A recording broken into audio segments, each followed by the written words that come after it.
gracias por las explicaciones y yo voy a hacer 3 o 4 preguntitas concretas. Me encantó el título preliminar, me gustó mucho y he estado leyendo atentamente la elevación que hizo la comisión al Ejecutivo y en la parte de las reglas de interpretación, la primera pregunta que tengo es que ustedes dicen que dejan de lado en las reglas de interpretación, hacen la diferencia, ¿no? También dice, esta parte es para los jueces, estos son los derechos del ciudadano, me pareció excelente eso también, pero ustedes dejan de lado expresamente, dicen, en las reglas de interpretación de la ley dejamos de lado la referencia a la intención del legislador.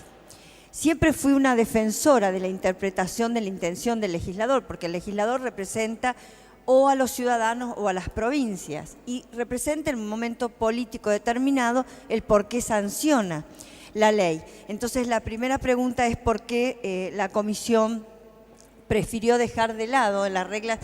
Le hago todas las preguntas y no sé si les parece, no sé, presidente, si está bien la metodología para que ustedes... ¿Por qué dejaron de lado la intención del legislador en el método interpretativo, que me parece que es el símbolo de la voluntad soberana del pueblo, de la nación o de las provincias? Esa es la primera pregunta.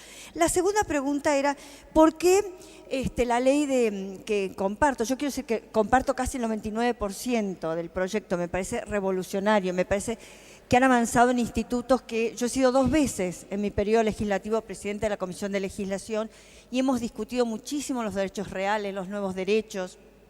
Hemos discutido en temas de familia, hemos discutido en temas de la sociedad unipersonal. Por eso me parece realmente muy importante, como ustedes dijeron, la etapa fundacional que empezamos a transitar. Ahora, en el tema de las sociedades unipersonales, ¿por qué le damos constitución como sociedad anónima? Que es una sociedad compleja, pesada, y además, ¿por qué la incorporamos dentro de la responsabilidad del control fiscal cuando en realidad, de acuerdo a la normativa actual, son creo que 10 millones de pesos? Las sociedades que están en el 299 son a partir de 10 millones de pesos. Entonces, como que veo una incompatibilidad entre la sociedad unipersonal, que es casualmente un instrumento dinamizador del sistema económico, con incorporarlas al artículo 299, lo han puesto como inciso séptimo, ¿no es cierto?, que hoy está regulada para las sociedades que tienen un capital mayor a 10 millones de pesos. Son 4 preguntitas nada más. Bueno, la responsabilidad del Estado, el doctor Lorenzetti ya se refirió a ella. Las uniones convivenciales, yo lo vengo siguiendo, si estuviera acá el actual intendente de Córdoba y ex senador Mestre, estaría muy contento de que le han incorporado reformas en el tema de sucesión y de familia que él estaba proponiendo y que nunca se logró sacarlo de la comisión.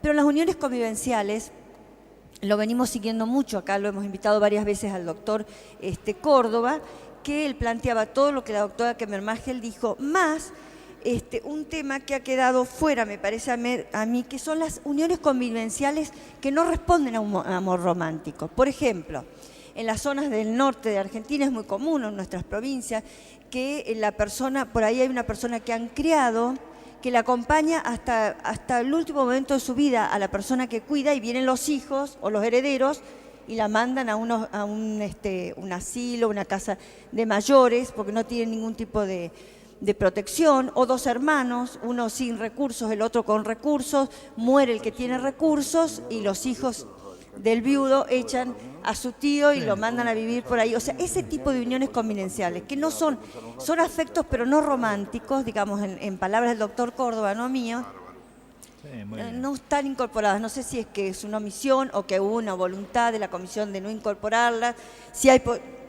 ¿cómo lo verían ustedes a la incorporación? Bueno, yo con respecto a la responsabilidad del Estado solo quiero agregar el tema de, por ejemplo, el fallo Tortorelli, ¿no es cierto?, un fallo muy innovativo, donde se condena a la provincia de Buenos Aires, al juez, etcétera. O sea, esto quedaría de lado con esta reforma. Y por último, por supuesto, no comparto, ¿no es cierto?, lo que ha dicho la doctora Kemermagel con respecto a lo que ha planteado de la fertilización asistida. Yo tengo mis grandes cuestionamientos y por supuesto no me veo encuadrada en los adjetivos que usted ha dicho. Pero yo lo que quería preguntarle concretamente es cómo protegemos la identidad del niño. O sea, si nosotros venimos con las convenciones internacionales y con una lucha permanente para proteger el derecho a la identidad del niño, con la gestación por sustitución, ¿cómo hacemos para proteger la identidad del niño? ¿No es cierto? Acá hay reglas excepcionales consignadas. Y bueno, y después con respecto a los embriones, donde, bueno, yo simplemente discrepamos en eso y quiero referirme a lo que al comunicado que ha emitido la Academia Nacional de Medicina, ¿no es cierto?, diciendo que hay vida desde la fecundación, ¿no es cierto? Entonces, por supuesto, eso es no quiero ni debatirlo acá, es una posición para pública. no debatirlo entre nosotros, doctora, la pregunta, gracias. Ya está, las preguntas ya las hice, son las 4, dije 4 y eran 4, gracias. Contesto las dos primeras y después las dos segundas. Senadora, es cierto lo de la intención del legislador. Lo que ocurre es que la intención nuestra, y esto está explicado, es que la ley sea fuente primera de interpretación. Esto fue lo primero que se aclara. ¿Por qué? Porque si no hay mucha interpretación creativa en la jurisprudencia, ignoran la ley sin declararla inconstitucional. Esto se quiso poner en claro. Entonces se pone la finalidad de la ley. Y acá lo que se dice es que se pone la finalidad para eliminar la idea de la intención del legislador, no en el sentido que usted dice que es correcto. La intención del legislador siempre está presente y además acá se dice en el texto la ley y sus finalidades. Dentro de eso está la intención. Lo que se aclara acá en los fundamentos es evitar la interpretación originalista, es decir, ir al origen. Cuando pasan muchos años, una ley está vigente, hay casos en los cuales el juez, que a veces cuando se resisten a la ley, a la intención del Congreso, y esto se está viendo en la jurisprudencia, se remiten a intenciones de hace varios años, fuera de época. Ese es el sentido. Ahí se dice, se quiere evitar una interpretación originalista y por eso se le da prioridad a las finalidades. Las finalidades de la ley en la legislación actual normalmente están, hoy se legisla mucho por objetivos y ustedes ponen en las leyes, estos son los objetivos, está reflejada la intención del legislador. Si no ha sido la intención ignorarlo, sino combatir una práctica jurisprudencial que distorsiona. El tema de las sociedades unipersonales también fue un tema que se conversó en las reuniones con el Ejecutivo, porque nosotros decidimos o propusimos habilitar las sociedades unipersonales, que es lo que decía todos los proyectos anteriores, y en esto no hubo discusión con el Poder Ejecutivo, todos, a lo contrario, estábamos todos de acuerdo. El tema es el cómo. Entonces, un poco nosotros habíamos puesto una única referencia en la definición, es decir, la sociedad es de uno o de dos, o de dos o de uno. Y con eso queda muy libre el sistema abierto a la autonomía privada. Claro, es una opción que algunos comercialistas nos hicieron llegar diciendo, bueno, es la primera experiencia y entonces habría que hacerla más restrictiva, porque si se lo deja muy abierto, puede dar lugar a distintas modalidades de fraude. Y entonces ahí hay una primera opción. Nosotros dijimos, bueno, está bien, hay que regularlo un poco más, porque es cierto que si uno lo único que dice es que puede haber sociedades unipersonales, entonces hay muchos problemas. Entonces ahí vino una propuesta de un grupo de comercialistas que trabajaron en el Ministerio de Justicia, de decir, bueno, pongamos una restricción fuerte que sea en las sociedades anónimas, que se pongan el nombre, y entonces eso hace que como experiencia comience muy acotadamente, y un fuerte organismo de control, incluirla en la fiscalización. Esta fue la propuesta del Ejecutivo, que también, ahí es otra vez un problema de decir, bueno, es una opción legislativa. Si es la primera experiencia, bueno, hay que evitar posibilidades de fraude, controlarlo, entonces por eso fueron estas. Esto está explicado también. Las otras dos preguntas las contesta la doctora Aida. Muchas gracias, senadora, por las preguntas que me van a permitir aclarar algunos puntos de la exposición.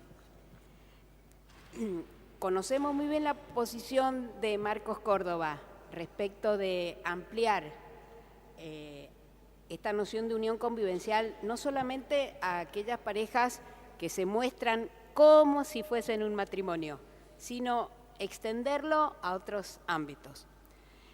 Nosotros nos hemos pronunciado por esta unión convivencial que tiene base, de alguna manera, en la relación sexual como si fuera un matrimonio, la apariencia del matrimonio, por varias razones. La primera es la filosofía general que tiene este libro de familia, que significa subirse al escenario de la legalidad no solamente al matrimonio, sino a las otras uniones. O sea, cuando a nosotros nos preguntan, ¿pero qué queda de aquella familia tradicional fundada en el matrimonio? Bueno, nosotros decimos, queda todo. El que quiere vivir bajo esa fórmula sigue viviendo. Lo que pasa es que al escenario de la legalidad se subieron otras formas familiares, no solamente la matrimonial. O sea, comparte el escenario, por decirlo de alguna manera. Llevar la regulación de la unión convivencial a estas otras relaciones familiares valiosas, como las que usted señala, entre hermanos, la tía que crié, etcétera, etcétera, es de alguna manera debilitar esta idea central de que nosotros nos parece que vida familiar, como lo ha dicho la Corte Interamericana, como lo ha dicho el Tribunal Europeo, vida familiar cubre también estas otras relaciones no matrimoniales. Entonces, si extendíamos la unión convivencial a otras cosas que no era lo que se le parece al matrimonio, era debilitar esta idea de que esta unión convivencial debe ser protegida en todo lo que es solidaridad. Primer punto. Segundo punto. Esto que usted plantea se planteó ante el Tribunal Europeo de Derechos Humanos en un caso contra Inglaterra. Dos hermanas que vivían juntas pretendían que Inglaterra les aplicara el mismo sistema fiscal a ellas dos que a las uniones convivenciales, sosteniendo que la finalidad era la misma y que en consecuencia se generaba una situación de desigualdad en el tratamiento fiscal. El Tribunal Europeo de Derechos Humanos sostuvo que no, que las situaciones eran diferentes y que por lo tanto no se violaba el principio de igualdad, precisamente sobre la base de que estos que conviven como si fuesen un matrimonio se presentan ante la sociedad como un matrimonio. O sea, que es el propio Tribunal Europeo de Derechos Humanos, que en este caso del 2008, insisto, bastante reciente, el que nos permite sostener que estamos respetando el principio de igualdad, que no se produce esa modificación. ¿Cuál es la solución para estos casos que usted plantea que realmente existen en la sociedad? Bueno, en primer lugar, la reducción de las legítimas va a permitir, en este caso, si tengo herederos forzosos, ahora tener una mayor posibilidad de disponer a través del testamento en favor de este hermano o de esta tía, que antes me quedaba nada más que el 20% y ahora me va a quedar el 33%. Entonces, nos parece que también esto puede llegar a incentivar las formas testamentarias, que en Argentina, la verdad que prácticamente el testamento no existe cuando yo tengo hijos y cónyuge. Eso.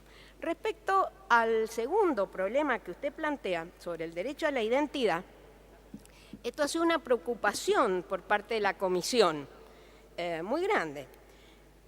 Nosotros hemos distinguido, como está distinguiendo el Tribunal Europeo de Derechos Humanos, y perdónenme que me remita tanto a esta jurisprudencia, pero es que la Corte Interamericana de Derechos Humanos mira siempre a lo que dice el Tribunal Europeo en esta materia. Entonces, nosotros estamos obligados a mirar esa jurisprudencia, porque después nos obliga a lo que dice la Corte Interamericana, como bien lo ha señalado la Corte Federal de Argentina.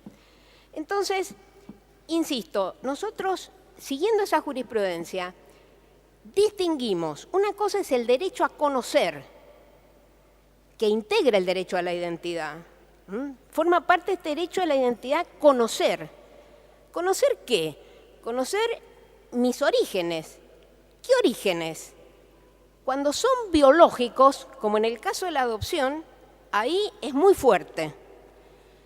En el tema de la reproducción humana asistida, es el conocimiento del origen genético, si usted quiere. Y ahí este conocimiento se debilita. Pero, debilitado o no, nosotros hemos mantenido este derecho porque consideramos que especialmente en el derecho argentino, con toda nuestra desgraciada historia de los desaparecidos, el derecho a conocer aún el dato genético, aunque no sea el biológico, tiene un peso que no tiene en los países europeos. Entonces, no damos derecho a la acción de filiación, no hay vínculo filiativo, porque para nosotros la filiación es algo más que el dato genético, pero sí que damos derecho a conocer ese origen genético. ¿Cómo lo damos? Lo que son simples datos genéticos, eso se puede, por ejemplo, si tengo una enfermedad y necesito saber, porque hay muchas enfermedades que tienen precisamente origen genético, entonces eso no se judicializa ni nada. Un médico le puede pedir al laboratorio directamente los datos, es extrajudicial, no tiene ningún impedimento. En cambio, la identidad del donante, ¿cuáles eran las alternativas que se nos abrían a nosotros?